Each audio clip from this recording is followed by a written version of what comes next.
გამარჯობა. Ამ ვიდეოში ვისაუბრეთ ედემის ბაღის ადგილმდებარეობის ჩვენეულ ვერსიაზე. თვლით, რომ იგი მდებარეობდა საქართველოს ტერიტორიაზე. ასევე მოგითხრობთ ჰაოსზე, რომელიც არ იყო არმენთა ეთნარქი და რატომ გაიგივდა იგი მათთან. ანუ ქართლოსი და ჰაოსი ძმები კი იყვნენ, მაგრამ ჰაოსი არ იყო არმენთა წინაპარი. ასევე მოგითხრობთ ქართული სახელმწიფოებრიობის დაარსების თარიღის გაყალბების ცდილობაზე. დავიწყოთ ამით. გეორგიადას იწყებს კოლხეთი, დასავლეთი და სამხრეთ-დასავლეთი საქართველო, ლევან სანიკიძე, უქარქაშო, ყლები, ტომი, პირველი გვერდი 11. შემდეგი, სწორედ ძველმა ბერძნებმა, მთელი მსოფლიოს უძველესმა უპირველესმა ნათლიებმა ქართველთა სამშობლოს დასანათლავად აარჩიეს აქ მობინადრე ადამიანთა ყველაზე მნიშვნელოვანი და სისხლხორცეული მოსაქმეობა მიწათმოქმედება. მოსაქმეობა, რა სიტყვარი, ალბათ საქმიანობა, საკაცობრიო კულტურული მეურნეობის ყველაზე დიდი დარგი. და ბერძნებმა საქართველოს უწოდეს გეორგია, მიწათმოქმედთა ქვეყანა. ლევან სანიკიძე, დედა ისტორია, ტომი პირველი გვერდი 9. ამას ამბობს ეგრეთ წოდებული საქართველოს ისტორიის მამან ლევან სანიკიძე. ამ უტყუილებს ქვემოთ გავაქარწყლებ, ყველაფერს თავის სახელი უნდა დაერქვას. ჩვენ ვეყრდნობით პლინიუსს, სტრაბონს, ლეონტი ბროვერს, თეიმურაზ ბატონიშვილს, ქართლის ცხოვრებას და სხვა წერილობით წყაროებს. ლევან სანიკიძე და მისი მიმდევრები ამ შემთხვევაში ეყრდნობიან არაფერს, საკუთარ ილუზიებს, საბჭოთა იდეოლოგიის დაკვეთას. მათ საქართველოს ისტორიაზე თავისი თავი დააყენეს. ქართული სახელმწიფო შეიქმნა დაახლოებით ძველი წელთაღრიცხვის 21-ვე საუკუნეში, მაშინ როცა ძველი ბერძნებისა და რომაელების ხსენებაც არ იყო კაცობრიობის გარიჟრაჟის თვალსაწიერზე. წინაბერძნული ცივილიზაციის დასაწყის პერიოდად მიჩნეულია ძველი წელთაღრიცხვის მეორე 1000-წლეული შუახანები, თუმცა ისინი იყვნენ თუ არა უშუალოდ ძველ ბერძენთა წინაპრები, ეს კიდევ დასადგენის საკითხია. რაც შეეხებათ რომაელებს, მათ სახელმწიფო დაარსეს ძველი წელთაღრიცხვის პირველ 1000-წლეულის დასაწყისში. ამასთან ბერძნებზე ადრე მინიმუმ რამოდენიმე საუკუნით, ანუ ძველი წელთაღრიცხვით 1018 წელს ქართველებს გაგვაჩნდა ანბანური დამწერლობა. ხოლო რაც შეეხებათ მიწათმოქმედებას და მასთან დაკავშირებულ გეორგიას, ეს მეორე ტყუილია. გეორგია დაგვერქვა მდინარე იორიიდან გამომდინარე. ქართლოსი და მისი ძმები მდინარე იორის ხეობაში დასახლდნენ პირველად ძველი წელთაღრიცხვის 2723 წელს. ამაზე ქვემოთ დაწვრილებით მოგახსენებთ. ამასთან აქ არ წარმოგიდგენთ მრავლად დასურათებას, გრაფიკულ გამოსახულებებს და სხვა თვალსაჩინოებას, რადგან მსჯელობას მივცემთ ძირითადად თხრობით იმას სახეს. ამიტომ გთხოვთ ჩვენ მონათხრობს მოვეკიდოთ გულისყურით. ასათადამე ჩვენ სავარაუდოდ შევძელით ედემის ბაღის გეოგრაფიული ადგილმდებარეობის დადგენა. თუმცა ორიოდე სიტყვით გვინდა აღვნიშნოთ ის ფაქტი, რომ ბიბლია არის არა მარტო რელიგიური დანიშნულების წიგნი, კაცობრიობის ისტორიის მატიანეც, რა თქმა უნდა, შუმერულ, აქადურ და ასე შემდეგ მითების, ეპოსებისა და ლეგენდებთან ერთად. სხვადასხვა დროში მიმდინარე არქეოლოგიურმა გათხრებმა და სამეცნიერო განსაკუთრებით ეთნოსთა გენეტიკურმა კვლევებმა მრავალგზის დაადასტურა მათში გადმოცემული ფაქტებისა და მოვლენების სისტორე, ტოპონიმთა სახელდება, ადგილთა გეოგრაფიული მდებარეობა, მამამთავართა და ეთნარქთა რეალობა, მიღმიერი სამყაროს არსებობა, მიტოქონდრიალური ევასა და იგრეკ ქრომოსომური ადამიანის ჰომო საპიენსის წარმოშობა. ამ ორი იმიდან ერთი ქალის და ერთი მამაკაცის. კაცობრიობის ცივილიზაციის გარიჟრაჟი, ერთიანი ენისა და დამწერლობის არსებობა, ეს ყველაზე მნიშვნელოვანი. ისტორიულ პიროვნებათა მიერ ქალაქებისა და ეგრეთ წოდებული ხელთუქმნელი ნაგებობების მშენებლობა, რომლებიც პირველ რიგში გულისხმება გიზის დიდი პირამიდები, სტოუნჰენჯი, ნასკაკის გიგანტური გამოსახულებით და იკის ქვების და სხვა მრავალი. მოგეხსენებათ, რომ ამ საკითხზე საუკუნეების მანძილზე უამრავი დასკვნა თუ მოსაზრებაა გამოთქმული, რაც შეეხება ედემის ბაღს. ამიტომ არ წავედით გაყვანილი გზით, რომელიც აუცილებლად ჩიხში შეგვიყვანდა. შეგახსენებთ, რომ ზოგადად ეს ტერიტორია სხვადასხვა წყაროებზე დაყრდნობით შეგვიძლია წარმოვიდგინოთ საკმაოდ დიდ დიაპაზონში დაწყებული ინდოეთიდან ვიდრე გიბრალტარის სრუტემდე. ვინც რა წარმოსახვით შვიდი შესაძლებლობა გააჩნდა, ვისაც იმგვარად სთავაზობდა მისი ეპოქის საზოგადოებას, ედემის ბაღის მდებარეობას და მის ნიშნულებს. და მათ აქცევდა დაბადებაში მითითებული მდინარეების აუზთა არეალში. ზოგიერთ შემთხვევაში კი, როგორც ზემოთაც აღნიშნეთ, გაცილებით ცხელ მასშტაბებში. ამიტომ საკითხის განხილვა დაიწყო დაბადების მეორე თავის 8-14 მუხლებით და სადაც სწორედ ედემის ბაღის ადგილმდებარეობაა მითითებული. თანამედროვე ქართულ ენაზე უფალმა ღმერთმა ბაღი გააშენა ედემში აღმოსავლეთში და დასვა იქ ადამი, რომელიც გამოსახა. აღმოაცენა უფალმა ღმერთმა მიწიდან ყოველი ხე საანახავად სამო და საჭმელად ვარგიში, შვაგულ ბაღში კი ხე სიცოცხლისა და ხე კეთილისა და ბოროტის შეცნობისა. დინარე მოედინება ედემიდან ბაღის მოსარწყავად, მერე იტოტება და იქმნება 4 ნაკადი. ერთი სახელია ფიშონი, იგი გარსულის ხავილას ქვეყანა, სადაც ოქროა, კარგია ამ ქვეყნის ოქრო, იქ არის ანთრაკიც და ზურმუხტის კვაც. მეორე მდინარის სახელია გიხონი, იგი გარსულის თევზ ქუშის ქვეყანას. მესამე მდინარის სახელია ხიდიკელი, იგი ჩაუდის აშუქს. მეოთხე მდინარისა ფერათი. ახლა კი ეს ტექსტი ხელნაწერი ბიბლიის და ბაქარის ნაბეჭდი ბიბლიის მიხედვით. და დანერგა ღმერთმა 64 ედემს აღმოსავლით და დადგა მუნ კაცი, რომელიც შექმნა. და აღმოაცენა ღმერთმა მერმეცა ქვეყანისაგან ყოველი ხე შვენიერი, ხილვად და კეთილ საჭმელად და ხე ცხოვრებისა, საშვალ სამოთხისა და ხე გამომრჩეველი ცნობისა, კეთილისა და ბოროტისა, ხოლო მდინარე გამოას ედემით, მომრწყველი სამოთხისაი, მიერ განიყოფის 4 თავად, სახელი ერთისა ფისონ, ესე გარს მოვლის ყოველსა ქვეყანასა ევილაითისასა. მუნ უკვე არს ოქრო, ხოლო ოქრო მის ქვეყანისა კეთილ და ანთრაკი და ქვაი მწვანე და სახელი მდინარისა მეორისა გეონ. ესე გარე მოვლის ყოველსა ქვეყანასა ეთიოპიისასა და მდინარე მესამე ტიგროსი. ესე ვარს წინაშე ასურეთისა, ხოლო მდინარე მეოთხე ესე ევფრატი.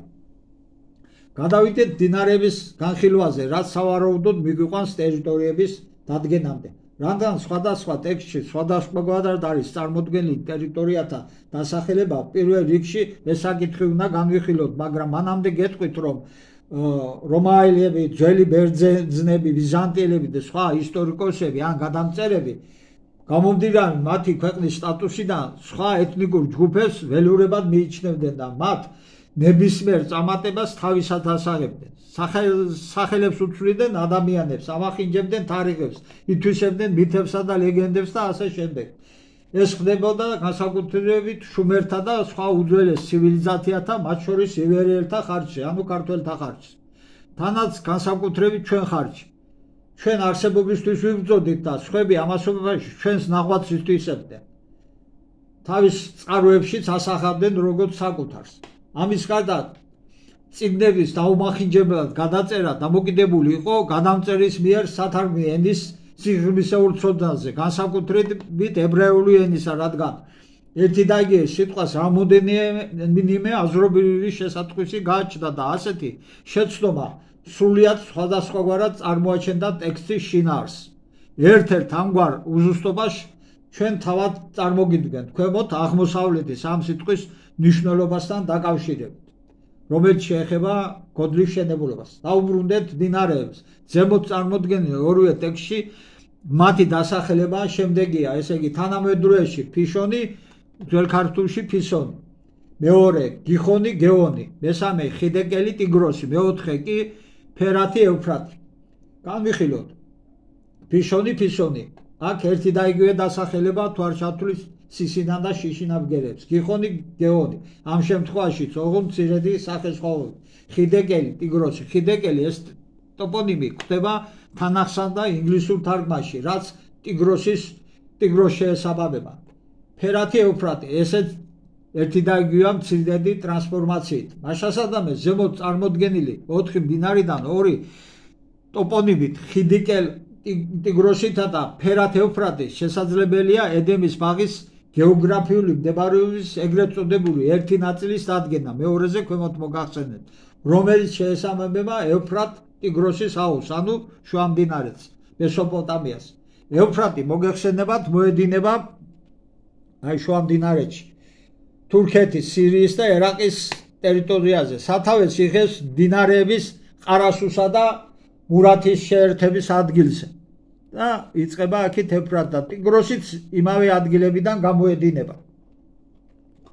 სწორედ ამ ინფორმაციაზე დაყნობით ივარაუდა მეცნიერთა უმეტესობამ ედემის ბაღის არსებობა შუა მდინარეში, თანაც იმ მოცემულობით, რომ პირველი მნიშვნელოვანი ცივილიზაცია შუმერული აქ შობილად მიიჩნევა, მაგრამ რა უყოთ ფიშონს და გეონგიხოს და მდინარეებს და ტერიტორიებს. ჩვენ დასასიხარულოდ გრაგლიანი გორის დამწერლობითი არტეფაქტების გაშიფვრის პროცესში, როგორც გვერდითი საკითხი, რომელიც ჩვენი ვარაუდით თავსებადია საქართველოს უძველეს ისტორიასთან მიმართებით, დაგვჭირდა ბიბლიური თემის ბაბილონის გოძლის საკითხის შესწავლა. წინა ვიდეოებში გვაქვს ამის შესახებ ცნობები და გთხოვთ წაიკითხოთ. ეს აღმოჩნდა ჩვენთვის მერე გასაღები. მოდით გავიხსენოთ ეს სიწადა თემურაზ ბატონიშვილის წიგნიდან. თარგამოსიანთათვის წერილ არს მადიანთა და შინა ქართლოსიანთასა. ეს მადიანა, რომელიც ანდონ კათალიკოსმა გაიტანა პეტერბურგში და თავის თვალით იხილა ბატონიშვილმა, ამჟამად დაკარგულად ითვლება. ოდეს აღაშენა ნებროთმა გოდოლი ბაბილოვანისა და განიყო ენაი ყოვლისა ქვეყანისა და განიბნეს ერნი პირსაზე და ყოვლისა ქვეყანისასა, წარმოვიდა მაშინ თარგამოს მამაი ქართლოსისაი ჰაოსისა და სხვათა ძმათა მათთა, მრავალთა ნათესავი თურთ მათთა და ერთა დიდთა და დაემკვიდრა არარატისა და მასისისა თათა შინა. ამიტომ ბაბილონის გოდლის მშენებლობის თარიღები, რომლებიც დასახელებული აქვთ სხვადასხვა დროის სხვადასხვა სწავლებს თუ მწერლებს, მეცნიერებს, არათავსებადია სიმართლესთან, თუმცა თავსებადია ვარაუდებთან. მათი აზრით გოდლის მშენებლობა უნდა დაწყებულიყო ძველი წელთაღრიცხვის მეორე 1000 წლების დასასრულისკენ და ზოგი ვარაუდობს ძველი წელთაღრიცხვის მე-18 საუკუნესა. მასასადამე ჩვენ დავადგინეთ ბაბილონის გოდლის მშენებლობის დაახლოებითი თარიღი. მცირე ცნობილები, მხოლოდ პლუსით წარსულისკენ, მინუსის გარეშე, რადგან დაზუსტებით შევძელი დივრის ხეობაში ქართლოსის შემოსვლის თარიღის დადგენა. თემურაზ ბატონიშვილზე დაყრდნობით ქრონიკონით მე-6 მოქცევის 221 გახსოვთ ვიდეოები ნახეთ და გრაგლიანის სტელას იდეოგრამული გამოსახულების გაშიფრვით, რომელიც არის ძველი წელთაღრიცხვის 2723 წელი. განვარგლოთ, დავიწყოთ ნებროთის წიგნით, რომელიც ასევე დაკარგულად ითვლება. მისი მცირე ნაწყვეტი შემოგვინახა ქართლის ცხოვრებამ, ჯვანშერი. მასში საუბარია ბაბილონის გოდლის მშენებლობაზე. გთავაზობთ ამ ამონარეს. ხოლო ნებროთს ენითა სპარსულითა რქვა, მე ვარ მიქაელ ანგელოზი, რომელიც დადგინებულ ვარ ღმრთისა მიერ მთავრობასა ზედა აღმოსავლეთისასა. განვეთ ქალაქით, მაგით რამე თუ ღმერთი ფარავს ქალაქსა მაგას ვიდრე გამოჩინებამდე სამოთხისა, რომელი ესე დგას მახლობელად ნაშენებსა მაგასა შენსა, რომელსა შორის არს მთაი ესე, რომლისაგან აღმოვარს მზე და გამოვლენ მისგან ორნი მდინარენი, ნილოსი და გეონი. რამე თუ გეონს გამოაქვს 60 ხე სურნელი და თივა, რომელიც შეეზავების მუშკსა, ად წარველ შენდა და დაჯეთ ორთავე მდინარეთა შორის, ევფრატსა და ჯილასა. აქვენ გავმარტოთ ხესურნელი, რომელიც შეეზავების მუშკს არის სავარაუდო საკმის ხე, კევის ხე, ფსტის გვარისა, იშვიათი რელიქტიური ჯიში, 2-დან 10 მეტრამდე იზრდება, აქვს ფისი, რომლისაგან მზადდება საკმეველი და ხარობს ვაშლოვანის ნაგზარშიც. ნებროთის წიგნის ამ მონაკვეთში საუბარია არა 4, არამედ 2 მდინარეს ნილოსსა და გეონზე, ხოლო რაც შეეხება ტიგროსსა და ევფრატს, მიქაელ ანგელოზი ნებროთს ეუბნება, რომ ად წარვეთ შენდა და დაჯეთ ორთავე მდინარეთა შორის, ევფრატსა და ჯილასაო. ანუ ნებროთს შენი ქალაქი მდებარეობს 2 მდინარესთან, ნილოსი, გეონი ახლოს, რომელსაც გამოაქვსო 60 სურნელი და წადი და დაჯე ევფრატსა და ჯილას შორის. მაშასადამე თუ ედემის ბაღი მდებარეობდა შუა მდინარეში, ევფრატ ტიგროსის აუზი, მაშინ გამოდის, რომ ნებროთი გოდოლს აშენებდა შუა მდინარეში. იქიდან უნდა გამოსულიყო და ისევ იქ უნდა დაბრუნებულიყო, ანუ ის არსად წავიდოდა. მაშინ როცა სწორედ 64-ის სურნელის გამო უთხრა მიქაელმა, რაც უთხრა ზემოთ მოგახსენეთ. ჩვენი აზრით ამ შემთხვევაში საქმე გვაქვს ბიბლიურ ტექსტში ამ ნაწილთან მიმართებით შეგნებულ ჩარევასთან, რათა არავის დაედგინა ედემის ბაღის გეოგრაფიული მდებარეობა. თუმცა მათ ვერ შეძლეს ნებროთის წიგნის ეგზემპლარების ტექსტის ჩანაწერების შეცვლა, რომელიც საქართველოში იყო დარჩენილი ალბათ. ან სადმე ინახება ახლა ეს წიგნი, შეიძლება არც არის დაკარგული. შემდეგ კიდევ ერთი მტკიცებულება, ეს ამონარიდი. გამოვლენ მისგან ორი მდინარე ნილოსი და გეონი. მდინარე ნილოსი არის მდინარე ალაზანი. ალბათ გაგეცინათ. ხოლო მდინარე გეონი ესაა იური. ანუ თეიმურაზ ბატონიშვილის განმარტებით ალაზანი დიდი და გეონი მცირე იური. მაშინ დავიწყოთ. ძველ ეგვიპტურად ნილოს ერქვა იური, აგრეთვე მდინარის ღმერთს ხაპი, ანუ ხაპი, ამოხაპა ქართულად. ამის შესახებ ცელი კვლევა გვაქვს გრაკლიანის გორის შესახებ ნაშრომში და შეგიძლიათ გაეცლოთ იმას.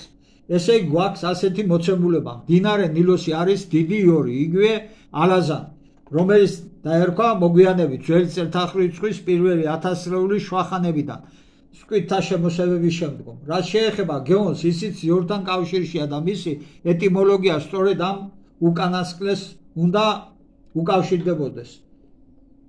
გეონი ლათინურად იწერებოდა როგორც აგერ სქემატური რუკა გვაქვს და ამას ჩვენ ჩავწერთ ცალკე, ცოტა რთულია რომ ახლა აგიხსნათ თუ ცალკე არ ჩავწერეთ. აი აქ იური როგორ მივიდა გეორგიამდე და აქაც ჯეით იწერებოდა თავიდან და მერე ჯითი გადამწერება ალბათ შეცვალეს.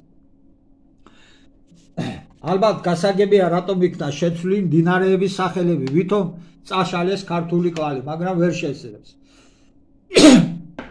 კიდევ ერთი, თეიმურაზ ბატონიშვილის ცნობით მდინარე იერის სახელწოდება წარმოსდგება ქართლოსიანთა სახელმწიფოს სახელის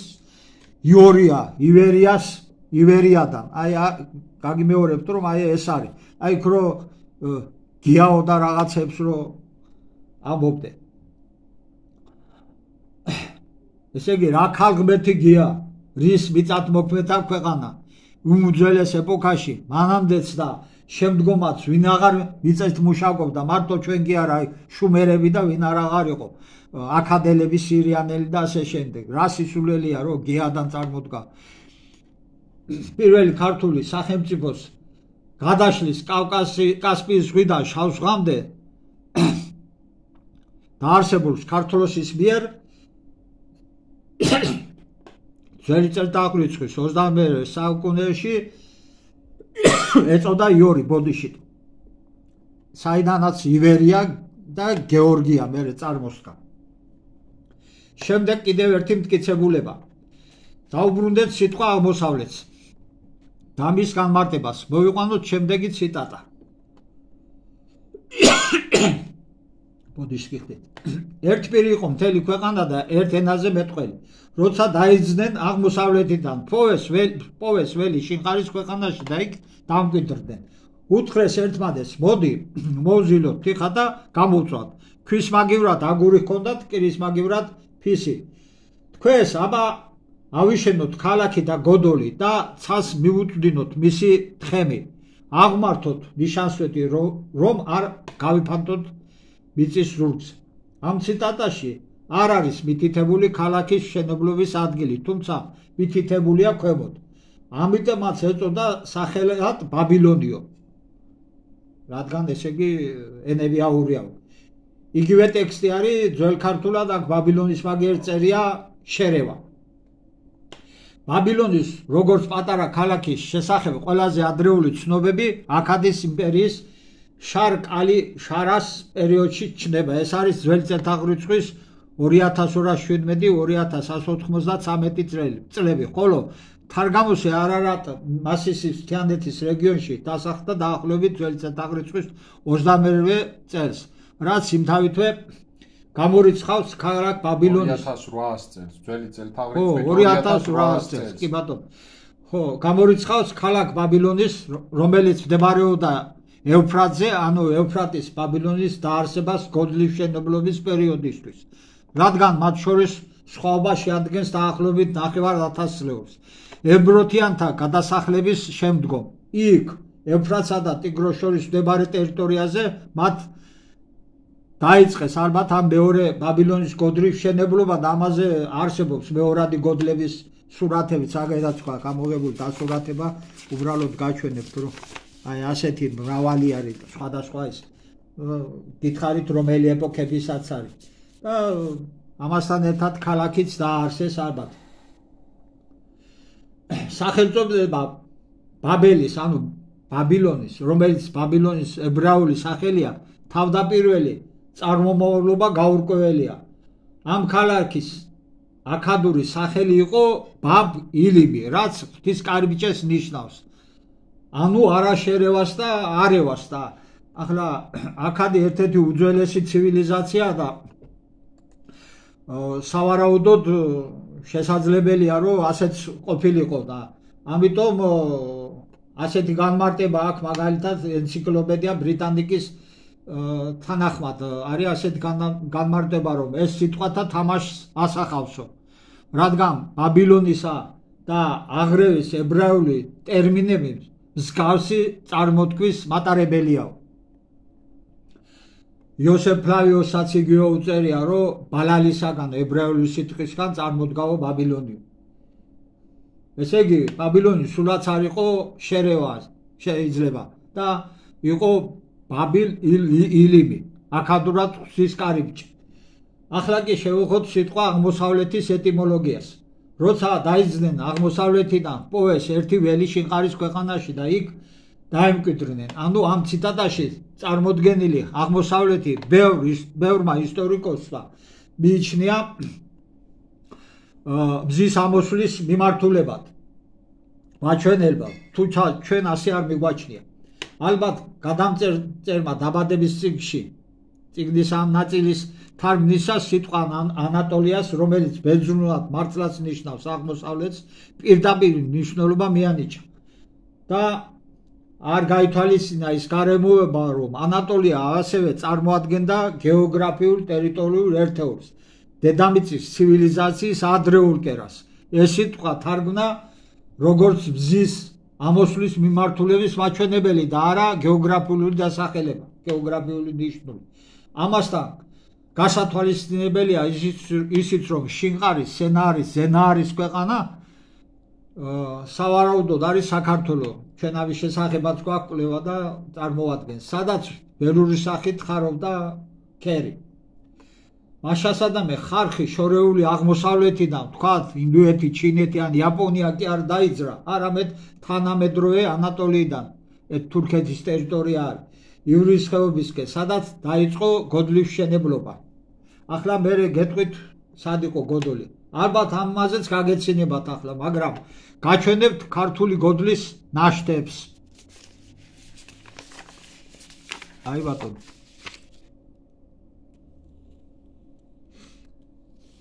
აი ეს არის შენობა ნაგებობები, ეგრეთ წოდებული ქალაქი. ეს განეკუთვნება ძველი წელთაღრიცხვის მე-3000 წლეულს და ამის შესახებ ცნობები კონკრეტულად ამის არა, მაგრამ იმის შესახებ, რომ ამ ტერიტორიაზე ივრის, მდინარე იორის ორივე მხარეზე რომ სახლობდნენ ქართლოსიანები, თემურაზ ბატონიშვილსაც აქვს და ეს გადავლილია ჯაგნარით. და მაშინაც გადავლილი იქნებოდა ჯაგნარით და საინტერესოა საიდან იცოდა მან ამის შესახებ. დიამეტრი ამ გოდლისა არის 90 სანტიმეტრი მეტრი და პარამეტრები ემთხვევა დაახლოებით იმ ცნობილი გოდლისას, ბაბილონის გოდლისას. სიმაღლეა 20 მეტრი. შეიძლება ჩაქცეული ან მოგეხსენებათ, რომ ბაბილონის გოდოლი არ დასრულდა ბოლომდე. დაიწყო და ვეღარ დაასრულეს. მაშასადამე ქამიშვილი ქუში, რომელმაც შვა ნებროთი სავარაუდოდ იქნებოდა ქუშის ქვეყნის მმართველი და მისი მმართველობა მემკვიდრეობით გადაეცემოდა ნებროთს. ქუშის ქვეყანა კი ასევე ნახსენებია დაბადების დასაწყისში. მეორე მდინარის სახელია გიხოდი, იგი გარსულის თევზ ქუშის ქვეყანას. ახლა ამას რატო ამბობთ? მაგ ტერიტორიებზე მტკვარ არაქსის კულტურაა აღმოჩენილი, განეკუთვნება ძველი წელთაღრიცხვის მე-4-მე-3 ათასწლეულს. განსხვავებულია ქართლოსიანთა კულტურისაგან. ერთქვაი შეხების წერტილია მოგვიანებითი თრიალეთის კულტურა, რაც იმაზე მიუთითებს, რომ აქ არსებული ნებროთის მოდგმის კულტურა შეერია ქართლოსიანთა კულტურა. გვაქვს კიდევ ერთი ვერსია, რადგან ნებროთის წიგნში მითითებულია მხოლოდ 2 მდინარე, რაზეც უკვე მოგახსენეთ, ნილოსი და იორი, ხოლო ევფრატი და ტიგროსი ნებროთის მოვალი განსახლების ტერიტორიად, ეს უკანასკნელი მდინარეები დაბადებაში აისახა 4-ად, მაგრამ ნილოსის ნაცვლად პირველ მდინარედ ჩაიწერა ფიშონი, რომელიც ჩვენ ვარაუდით შეიძლება იყოს ფაზისი. ანუ გვექნება შემდეგი მოცემულობა: ნილოსი გაიგივდა 1 იორად, დიდი და მცირე იორი. ანუ გიხონათ ერთნაირ დასახელება, რადგან გააჩნდა.